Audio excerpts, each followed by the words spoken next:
보면 내가 타국에서 나그네가 되었다. 쉽게 말하면 나는 이제부터 낯선 이곳에서 나그네로 살아야 한다 라고 하는 탄식, 한숨, 어쩌면 자신의 처지에서 오는 절망을 그대로 자식 이름에 새겨놓았습니다. 기가 막힌 노릇이죠.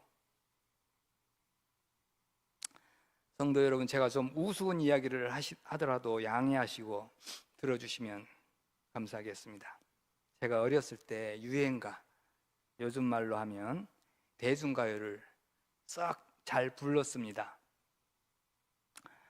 잘 들리십니까, 뒤에? 예. 그 중에 최희준 씨가 부르던 하숙생이라는 노래를 좋아했습니다. 다 아시나 보네요. 예. 노래 가사에 하숙생이라는 말이 안 나오는데 왜 노래 제목이 하숙생인지는 모르겠지만 여러분도 잘 아시듯 인생은 나그네 길로 시작되는 아주 매우 철학적으로 들리는 노래입니다. 어린 시절에는 어른들이 다 좋아하는 노래이고 또 노래도 참 구성지게 쉽게 잘 부를 수 있는 노래이기 때문에 이 나그네라는 말이 굉장히 좋은 뜻을 가지고 있는 그런 말인 줄 알았던 것 같습니다. 그런데 가사 내용을 보십시오. 인생은 나그네 길, 어디서 왔다가 어디로 가는가. 여기까지는 진짜 철학적입니다. 문제는 다음부터입니다. 구름이 흘러가듯 떠돌다 가는 길에 정일랑 두지 말자, 미련일랑 두지 말자. 혹시 설마 지금 제가 가사 부르는데 노래 따라 하시는 분 있습니까? 속으로? 인생은 나그네 길, 구름이 흘러가듯 정처 없이 흘러서 간다. 2절은 더 볼 것도 없습니다. 혹 이 노래를 모르는 젊은 분들은 양해해 주십시오. 이 노래 가사와 맞먹을 만큼 가사가 그런 내용을, 노래를, 내가 요즘 노래를 잘 모릅니다. 나그네 인생이라는 것이 무슨 깊고 심오한 뜻이 있는 게 아니라 구름이 흘러가듯 떠돌며 누구에게도 정주지 말고 어떤 일에도 미련 두지 말고 정처 없이 사는 삶을 말하는 것인지 어린 제가 어떻게 알았겠습니까? 그러고 보니 어린 시절 아버지는 제가 이 노래를 부를 때면 유독 뭐라고 하셨어요. 설교를 준비하며 모세가 불타는 가시떨기 나무 앞에서 여호와 하나님을 만나기 그 전의 삶을 묵상했습니다. 모세가 첫 아이의 이름에 나그네 인생을 새겨 넣은 것을 보고 인생은 나그네 길이라는 노래가 생각났던 것은 지극히 당연한 것 같습니다. 맞습니다. 미디안 광야에서 40여 년 세월을 살아온 모세의 삶이 이 노래와 같았습니다. 지금도 미디안 광야에는 그 옛날 모세처럼 살아가는 사람들, 종족들이 있습니다. 그들은 유목민이라 부릅니다. 더 전문적인 용어로 그곳 사람들을 베드윈이라 합니다. 그들은 짐승들이 뜯어먹을 풀을 찾아 늘 정말 구름처럼 떠돌아다니며 삽니다. 떠날 땐 살던 곳에 미련을 두어서는 안 됩니다. 아니, 미련 둘 것도 없습니다. 천막 거두어 말 그대로 훌쩍 떠나면 그걸로 끝입니다. 이웃하여 살던 사람들도 각자 자신들의 짐승을 먹일 풀을 찾아가야 하니 곧 헤어지고 만났어도 또 헤어질 것이니 깊은 정을 둘 이유도 없습니다. 그리고 이웃들 사이의 거리도 굉장히 멉니다. 정말 이들의 삶은 나그네 인생길입니다. 가사 그대로입니다. 누구 하나 정 붙이고 마음 줄 사람 없는 모세, 하고 있는 일에 미련 둘 필요 전혀 없는, 의미 없이 단순하기만 한 하루하루의 일상을 살고 있는 모세. 그런 모세를 더 힘들게 한 것은 아무런 존재감 없는 자기 자신이었을지도 모릅니다. 이런 삶을 40년 정도 살았다 한다면 그 어느 누구인들 밤하늘의 별을 보며 미래에 대한 꿈이라도 꿔볼 수 있었겠습니까? 그냥 살아가는 거죠.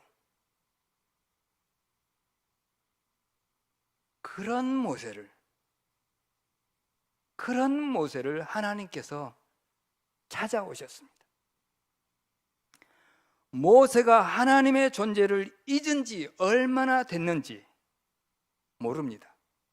아니, 하나님의 이름을 불러본 지가 언제인지도 알 수 없지 싶은데, 하나님은 모세의 모든 것을, 모세가 살아온 모든 날들을 다 알고 계십니다. 이것은 하나님께서 지금까지 어느 한순간도 놓치지 않고 모세를 지켜보시며 함께 하시고 계셨다는 뜻입니다. 모세는 갑자기 자신에게 다가오신 하나님의 존재가 당황스럽기도 하고 낯설었던 것 같습니다. 모세는 하나님에게 대뜸 당신의 이름이 무엇입니까? 하고 묻습니다. 이 질문은 모세 이전, 그 이후 그 어느 누구도 감히 하나님께 물을 수 없는 이름이고 입에 담을 수 없는 이름입니다. 그만큼 모세가 지금 제 정신이 아니고 크게 당황하고 있다는 뜻입니다. 하나님께서는 모세의 마음을 다 아시기에 묻는 말에 천천히 자세히 대답해 주실 뿐만 아니라 모세가 못 믿어하는 부분도 하나하나 짚어가며 설명해 주십니다. 또한 하나님이 함께 하시는 사람이 어느 정도까지 인간의 한계를 넘는 능력을 발휘할 수 있는지도 모세가 직접 체험하게 하십니다. 그런데 더 중요한 것은 수십 년간 존재감 없이 살아온 까닭에 자존감이 떨어질 대로 떨어져 있는 그 모세의 마음을 하나님께서 끝까지 어루만지시고 세워주신다는 사실입니다. 저는 말씀에서 모세를 향한 하나님의 그 마음을 읽을 수 있다는 것이 너무 감격스러웠습니다.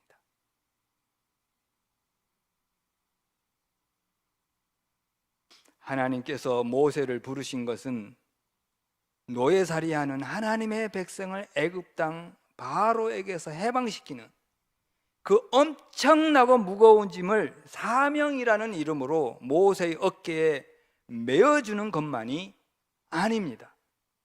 그 이상입니다. 이 아침에 우리가 함께 읽은 본문을 다시 한번 보십시다.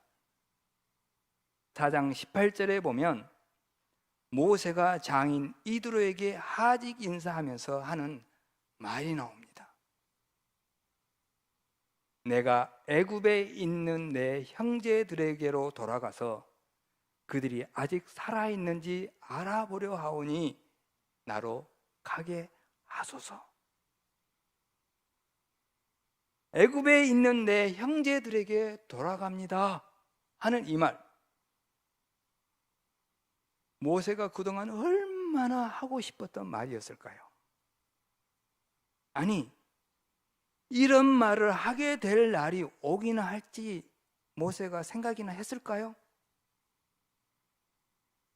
장인어른, 저 이제 하나님의 명령 따라 내 동족들을 해방시키러 애굽으로 갑니다 하는 비장한 각오의 말이 아닙니다.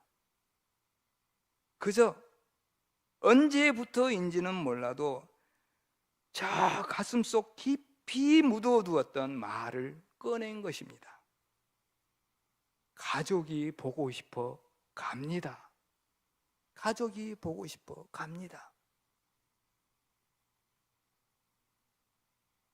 18절의 내용이에요. 가족이 보고 싶어 갑니다. 그 한마디에 지나온 모세의 삶이 다 녹아져 있습니다. 19절에 하나님께서 모세의 마음을 다 아신 듯 말씀하십니다. 애굽으로 돌아가라. 내 목숨을 노리던 자가 다 죽었느니라. 이 하나님의 말씀을 간단히 한마디로 줄이면 무엇일까요? 모세야, 걱정 말고 가. 모세야, 걱정 말고 가. 그러고 보니 모세가 이 출애굽에 백성들을 끌고 갈 때에 하나님께서 모세에게 나타나서 하셨던 말씀들, 수많은 말씀들을 간단하게 한마디로 정리하면 모세야 가, 모세야 와. 홍해바다 앞을 바라보고 있는 모세를 향해요. 모세야 걱정 말고 와. 백성들이 배고프다며 고기 먹고 싶다며 물 마시고 싶다며 아우성 칠 때 하나님 앞에 선 모세를 향해서 하나님께서 모세야 걱정 말고 해. 걱정 말고 지팡이로 파헤쳐. 걱정 말고 가. 걱정 말고 와. 걱정 말고 해. 뒤에 생략된 말이 있다면 뭘까요? 내가 있잖아. 내가 있잖아. 성도 여러분, 우리는 이 주님의 마음, 이 주님의 언어를 따라 할 수 있기를 원합니다. 여러분의 가족이 힘들어하거든. 얘야, 여보, 걱정 말고 가. 얘야, 걱정 말고 돌아와. 얘야, 걱정 말고 해. 내가 있잖아. 뒤에 우리가 있잖아. 주님의 언어요, 주님의 마음입니다. 20절에는 애굽을 향해 발걸음을 옮기고 있는 모세의 모습이 한 폭의 수채화처럼 아주 깨끗하고 간결하게 묘사되어 있습니다. 제가 읽어보겠습니다. 모세가 그의 아내와 아들들을 나귀에 태우고 애굽으로 돌아가는데 모세가 하나님의 지팡이를 손에 잡았더라. 자, 머릿속에 한번 20절의 그림을 한번 그려보시면 어떨까요? 모세가 애굽을 향해 걷습니다. 광야길을. 가만 보니 양손에 뭔가 하나씩 잡고 있습니다. 뭘까요? 한 손에는 나귀 곱비, 나귀 줄을 잡고 있고 다른 한 손으로는 하나님의 지팡이를 잡고 있습니다. 그런데 지금 나귀 위에는 누가 타고 있습니까? 아내와 두 아이들이 타고 있습니다.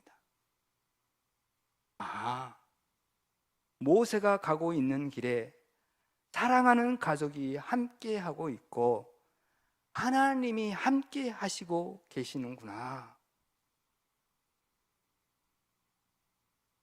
20절 말씀을 좀 더 묵상해 봅니다. 모세는 지금 어디로 무엇하러 가고 있습니까? 애굽으로 가고 있습니다. 정말 보고 싶은 형제들 죽었나 살았나 보러 가는 것이 모세가 애굽으로 가는 목적 다입니까? 아닙니다. 모세는 지금 이스라엘 역사뿐만 아니라 전 인류 역사에서도 전무후무한 엄청난 역사적 사건의 지도자로 하나님께 발탁되어 사명받아 가고 있는 길입니다. 그런데 모세가 한 손에는 아내와 아이들이 타고 있는 나귀끈을 잡고 있다 했습니다. 사막 중동 지역에서 낙타는 부의 상징이고 나귀는 가난의 상징인데 낙타도 아닌 나귀끈을 잡고 있다. 이는 그만큼 볼품없는 한 남자와 그 가족이 광야길을 걷고 있다는 뜻입니다. 또 다른 한 손에는 하나님의 지팡이를 잡고 있다고 했습니다. 그러나 사실 말이 하나님의 지팡이이지 실제 사람의 눈에는 그냥 모세가 평소 짐승 먹일 때 쓰던 지팡이입니다. 전라도 말로 그냥 작대기입니다. 작대기. 모세가 애굽으로 가며 들고 가는 이 지팡이가 당시 청동기 시대를 살아가고 있는 애굽 바로왕 군대의 청동기 칼이나 창에 맞서서 무슨 역할을 할 수 있겠습니까? 저와 여러분의 눈에 그려지는 그림 속 모세 가족은 볼품없는 철노가, 역시나 볼품없는 자그마한 짐승 나귀 위에 처자식 태우고 지팡이 짚고 가는 참 요즘 세상에서는 보기도 힘든 장면입니다. 그러나 여러분과 저는 이 볼품없는 그림에서 하나님의 크고 섬세한 사랑을 보게 됩니다. 먼저 모세는 가정을 회복하고 하나님과의 관계를 회복했습니다. 한 손에는 가족과 연결된 끈을 꼭 쥐고 있고 한 손에는 누구에게도 가르쳐 줘 본 적이 없는 자신의 이름을 알려주신 하나님, 여호와 하나님과 연결된 지팡이를 붙잡고 있습니다. 그래서 하나님의 지팡이입니다. 우리가 동화책에서 보는 도깨비 방망이, 그 도깨비 방망이는 가진 사람이 임자예요.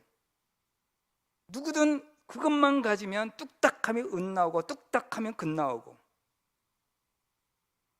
알라딘의 요술 램프도 있습니다. 가진 사람이 임자입니다. 누구든 말만 하면 주인님 부르셨습니까 하면서 모든 것을 해결해 주는 거인이 나옵니다. 모세의 손에 들려 있는 지팡이는 그런 지팡이가 아닙니다.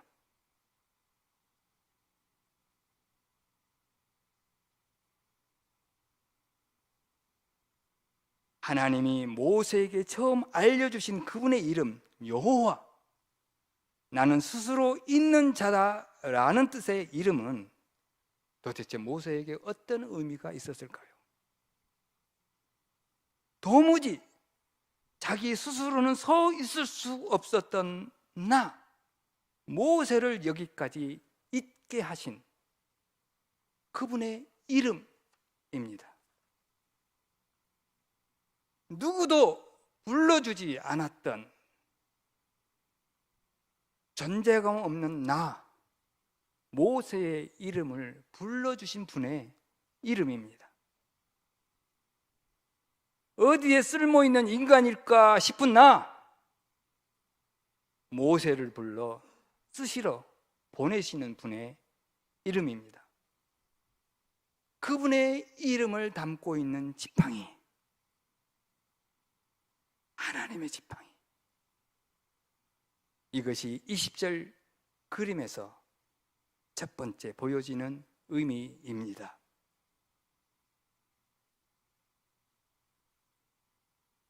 보통 많은 분들이 모세가 어떻게 위대한 지도자가 될 수 있었을까? 하나님께서 수많은 사람들 가운데 왜 모세를 지명하셨을까 궁금해합니다. 그러면서 여러 가지 의견들을 제시하곤 합니다. 모세가 그래도 어린 시절과 청년 시기를 애굽 왕궁에서 자랐으니 당대 최고의 교육을 받았을 것이다. 이게 그래도 선택의 배경이 되지 않았을까, 이렇게 말하기도 하고요. 또 미디안 광야에서 보낸 40여 년이 모세에게는 정말 긴 훈련 기간이었다, 이렇게 생각하시는 분도 있는 것 같습니다. 제가 맞다 틀렸다 할 수 없습니다만 성경의 기록은 그런 것에는 전혀 관심이 없는 것 같습니다. 분명한 것은 하나님께서 쓰시고자 하신 사람을 쓰신다입니다. 하나님께서 쓰시고자 하신 사람을 쓰신다. 지금 모세가 그렇습니다. 그리고 하나님께서 모세를 쓰시려 하셔서 부르셨기에 지금 여기에 있는 여러분과 저도 예외가 아닙니다. 하나님께서 쓰시려 하시면 여기에 있는 누구라도, 아니 여기에 안 계시더라도 하나님은 쓰십니다. 이것이 성도는 늘 기도할 때마다 하나님께서 날 쓰시라 기도하고, 자녀들을 위해 기도할 때도 하나님께 쓰임받는 자녀가 되게 해달라고 기도해야 할 이유입니다.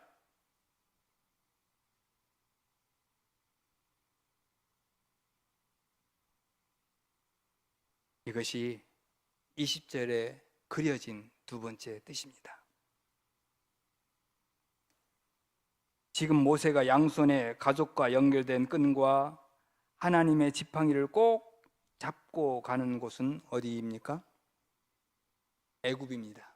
그 애굽은 어떤 곳입니까? 한쪽에는 보고 싶은 형제들과 하나님의 백성인 동족들이 있습니다.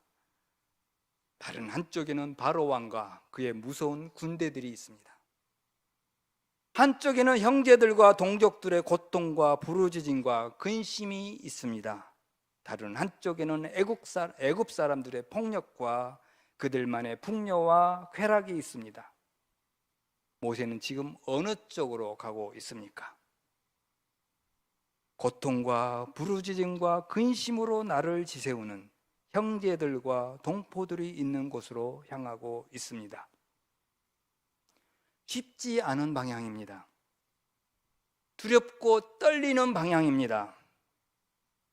그럼에도 불구하고 모세가 그곳을 향해 발걸음을 옮길 수 있는 것은 한 손에는 가족과의 끈이 있고 한 손에는 하나님과의 끈이 있는, 가족과 하나님을 양손에 꼭 쥐었기 때문에 가능합니다. 갈 수 있습니다. 20절에 그려진 그림, 그 그림이 우리에게 보여주는 세 번째 의미입니다. 그렇다면 모세의 사명은 애굽에 도착하면 끝나는 건가요? 아닙니다. 미디안 광야에서 애굽까지는 하나님과 가족과만 함께 하였었다면 애굽에서는 형제들과 동포들이 기다리고 있습니다. 그 다음부터는 그들 모두와 함께 해야 합니다. 애굽에는 형 아론을 비롯한 동역자, 함께하도록 하나님께서 준비시켜 놓으신 사람들을 만나게 될 것입니다. 그들이 함께 도달해야 할 최종 목적지는 다시 미디안 광야로 오는 것이 아니라 그때는 지나치게 될 것입니다. 모세가 가족과 형제들과 동족들과 함께 가야 할 최종 목적지는 처음부터 함께 하시는 하나님이 정하신 곳입니다. 하나님께서 젖과 꿀이 흐르는 땅이라 이름 지어주신 곳, 그곳으로 가는 긴 여정을 이제 막 모세는 시작한 것입니다. 이 여정에서, 이 기나긴 여정에서 모세는 누구에게도 정을 주지 않았던 이전과는 달리 가족이든 동족이든 누구에게나 정을 줘야 하는 삶을 살아야 할지도 모릅니다. 어떤 일에도 미련을 두지 않았던 지난 날과는 달리 이제는 무슨 일을 하든 미련을 둬야 할지도 모릅니다. 아마 모세로서는 이 두 가지가 더 힘들지도 모르겠습니다. 그래서 광야에서 그렇게 힘들어 했는지도 모르겠습니다. 그럼에도 불구하고 모세는 이 긴 여정을 향해 지금 출발했습니다. 더 이상 자신이 자식 이름에 새겨 넣었던 나그네 인생길을 가는 것이 아닙니다. 하나님이 이름 지어주신 삶, 하나님께서 이름 지어주신 땅을 향한 여정입니다. 이 여정에 모세의 양손에 사랑하는 가족, 생명의 주 하나님을 꼭 붙잡고 있습니다. 그래서 모세는 두렵지 않습니다. 불현듯 두려운 마음이 생기더라도 이겨낼 수 있습니다. 양손에, 한 손에는 가족과의 끈, 한 손에는 하나님과의 끈을 꼭 쥐고 있기 때문에 갑니다.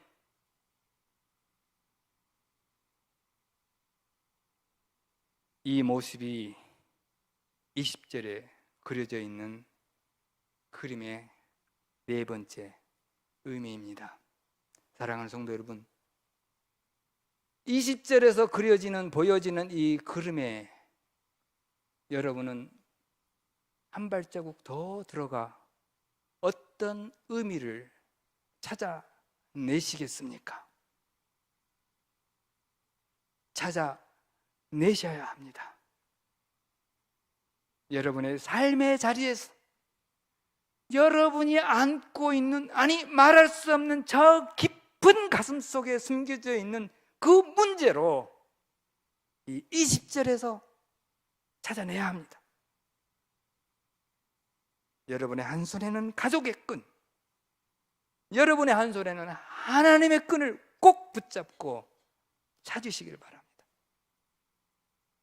주님께서는 부르시고 회복시키시고 그 다음에 쓰십니다.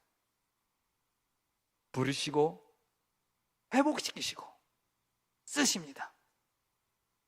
누구나 예외 없이. 사랑하는 신동교회 성도 여러분, 여러분과 제가 바로 모두 모세입니다.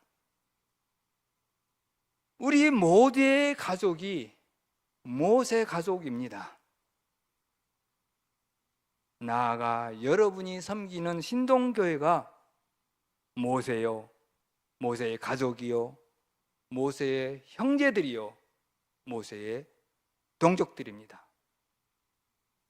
함께 더불어 나그네 인생길이 아니라 하나님이 이름 붙여준, 이름 지어준 그곳을 향하여 함께 걸어가십시오.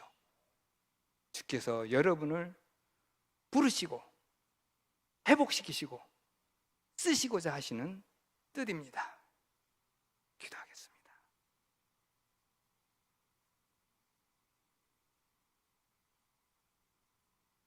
아버지 하나님, 감사합니다. 당신의 사랑하는 자녀들을 부르시고 회복시키시고 쓰시는 그 은혜, 우리 모두가 모세임을 깨닫는 이 시간, 주님의 섬세하시고 깊은 사랑을 알아차립니다. 이제 가족의 손을 붙잡고 하나님의 손을 붙잡고 이 뜻깊은 믿음의 길을 승리하며 걸어가게 하여 주시옵소서. 우리 주 예수 그리스도 이름으로 기도하옵나이다. 아멘.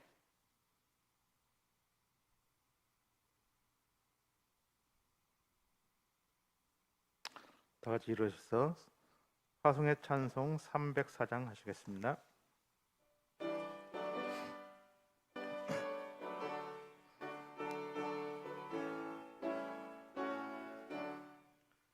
그 크신 하나님의 사랑 말로 다 영영 못하네. 저 높고 높은 별을 넘어 이 낮고 낮은 땅 위에 죄범한 영혼 구하려 그 아들 보내사 화목제물 삼으시고 죄 용서하셨네. 하나님 크신 사랑은 정량 다 못하네.